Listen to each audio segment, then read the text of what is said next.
bagaimana kiatnya agar kita tidak berkeluh kesah? Sederhana, kiatnya jangan berkeluh kesah. Quran surah ke-2 Al-Baqarah ayat 157. Kita jawab pakai Quran. Quran surah kedua Al-Baqarah ayat 157. Sudah? Kemudian Quran surah ke-70 Al-Ma'arij ayat 19 sampai ayat 23. Itu solusinya. Dari mana tahu solusi itu? Dari Quran surah kedua Al-Baqarah ayat ke-45. Pelan-pelan. Sudah? Di satu Quran surah kedua ayat 155, kedua Quran surah ke-70 ayat 19 sampai 23, ketiga Quran surah kedua kembali ke Al-Baqarah ayat 45. Sekarang lihat keterangannya. Biasanya kalau yang dikeluhkan itu apa, Bu? Pak, yang dikeluhkan dalam hidup masalah kan? Ya. Biasanya orang cenderung mengeluhkan masalah. Kalau tidak ada masalah, tidak ada yang dikeluhkan. Maka lihat apa keterangan disampaikan oleh Quran berikut ini. Quran surah kedua Al-Baqarah ayat 155. Sebelah kiri paling atas posisinya. Walanabluwannakum bisyai'. Ya. Walanabluwannakum, dan setiap kalian yang hidup pasti kami akan uji dengan berbagai persoalan hidup untuk meningkatkan kualitas hidup kita. Perhatikan rumus Qurannya ya. Ini rumus dalam Al-Quran. Walanabluwannakum bisyai'. Kata Quran, setiap kalian yang hidup akan diuji dengan berbagai persoalan kehidupan ya. Bersanding lurus dengan masalah ya. Lihat rumusnya. Hidup berbanding lurus dengan persoalan, dengan masalah ya. Artinya setiap orang yang hidup pasti punya masalah ya.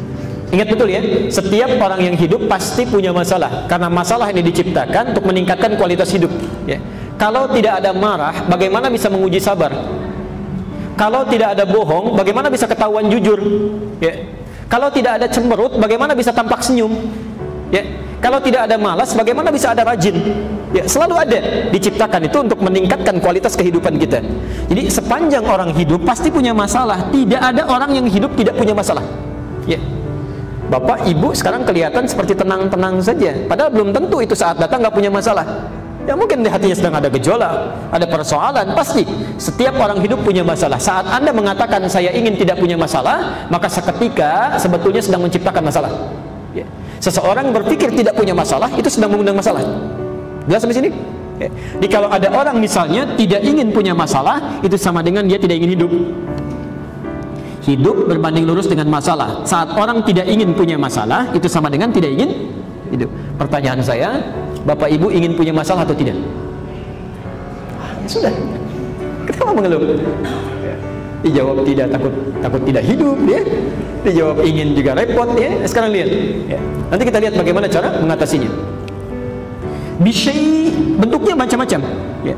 Minal khauf, ada khawatir ya.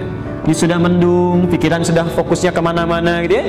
Ada yang mikirkan jemuran, mikirkan banjir, mikirkan hujan, macam-macam bisa terjadi.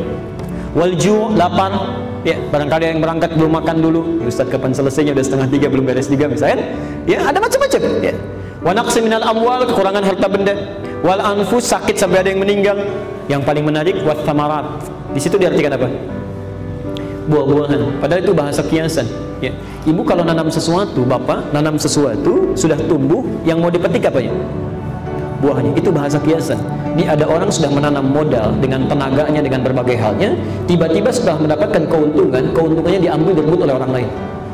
Ada yang begitu. Itu bahasa kiasan. Ya, itu indah sekali kiasannya, ungkapannya. Ya. Nah, ini semua masalah dalam hidup yang niscaya kita hadapi. Kata Allah, cara menghadapinya jangan berkeluh kesah. Karena saat kita berkeluh kesah pun masalah tidak akan hilang. Ya, tampak masalah juga. Kata Quran, wa basyiris sabirin. Berikan kabar gembira pada orang-orang yang sabar. Ini kuncinya. Yang pertama. Pelan-pelan. Jadi kalau Anda sedang mendapatkan ujian, kata Al-Quran sabar, terima. Terima dulu saja. Terima dulu, ya. Jadi jangan mengeluh, jangan mengeluh. Ya.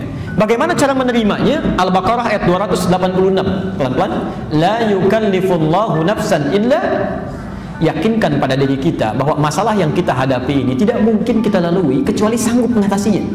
Ya. Lihat rumusnya Bu ya, Pak. Kalau Anda dititipkan masalah sebesar apapun, itu artinya Allah percaya kepada kita. Karena persoalan itu hanya mampu kita tuntaskan, orang lain nggak sanggup. Ya. Ini seakan-akan kalau bahasa Qur'annya, hei, ini saya percayakan pada kamu karena kamu yang bisa, yang lain nggak bisa. Kamu jangan mengeluh, cuma kamu yang bisa. Ya. Masa Allah percaya, kita tidak percaya? Ya. Allah saja percaya dengan kita, masa kita tidak percaya? Itu aneh namanya. Ya. Kalau Allah tidak percaya, kita percaya, itu tidak wajar. Tapi kalau Allah percaya, kita yang nggak percaya atau ragu, itu ada persoalan dalam diri kita. Allah percaya memberikan kita masalah, maka terima itu dengan sabar. Terima. Ya. Ingat, mengeluh tidak menyelesaikan persoalan. Saya pernah berikan ilustrasi di sini tentang wajan dengan cacing itu. Pernah saya berikan? Masih ingat? Oke. Ini ada wajan. Baik. Ini saya panaskan di bawahnya dengan api. Di sini ada cacingnya misalnya. Ya. Maaf, cacing yang di sini masih hidup. Tiba-tiba saya panaskan di sini. Apa yang terjadi pada cacing? Dia bergerak ya? Bergerak tuh, bergerak sini sini. Kenapa dia bergerak? Ah, salah. Bukan karena kepanasan. Karena cacing tidak bisa mengeluh. Makanya dia langsung bergerak. Dia tidak mengatakan, aduh panas, aduh sakit, aduh panas. Kalau semua banyak aduhnya, kapan mulai bergeraknya? Ya kapan berpindahnya? Ini manusia juga begitu, kalau sedang diberikan masalah, terima saja dulu, mulai bergerak, cari solusi. Kalau serba aduh, ya kapan selesainya? Ya sudah, jangan banyak mengadu. Ya. Jadi kita mengeluhkan pun tidak akan menyelesaikan masalah. Terima dengan sabar, karena kita yang bisa menyelesaikannya dengan izin Allah Subhanahu wa Ta'ala. Karena itu kita bertanya, bagaimana cara menyelesaikannya? Kata Quran, ada orang yang sudah diberikan solusinya seperti ini masih mengeluh juga, maka dipindah ke Quran surah 70 ayat ke 19 sampai 23. Innal insana khuliqa halu'a. Ya, sungguh manusia tercipta dengan perasaan seringkali berkeluh kesah. Jadi kalau ada yang manusia yang berkeluh kesah, itu bagian dari kehidupan, wajar saja.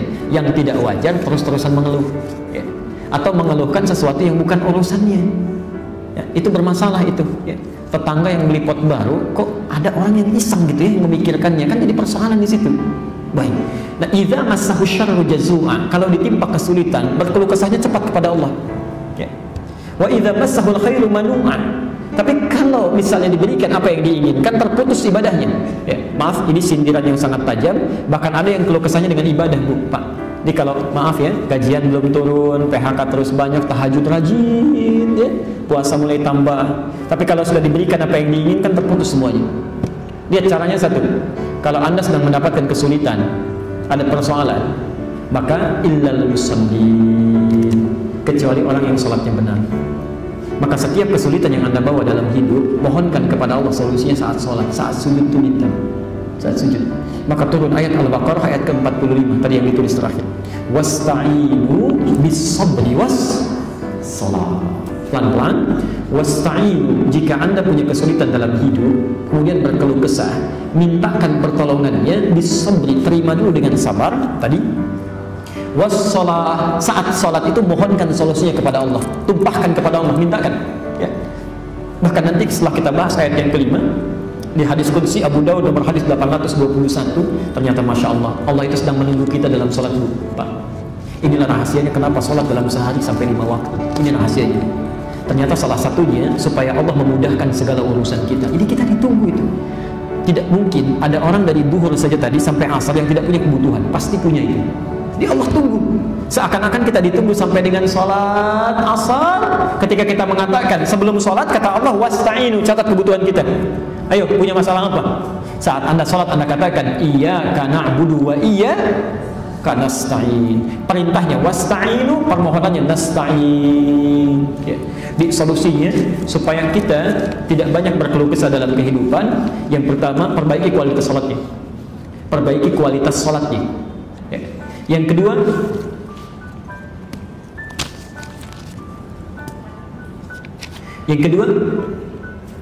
perbanyak syukur atas setiap nikmat yang telah Allah berikan. Ya. Perbanyak syukur. Ya. Syukur itu akan menghentikan keluh kesah biasanya.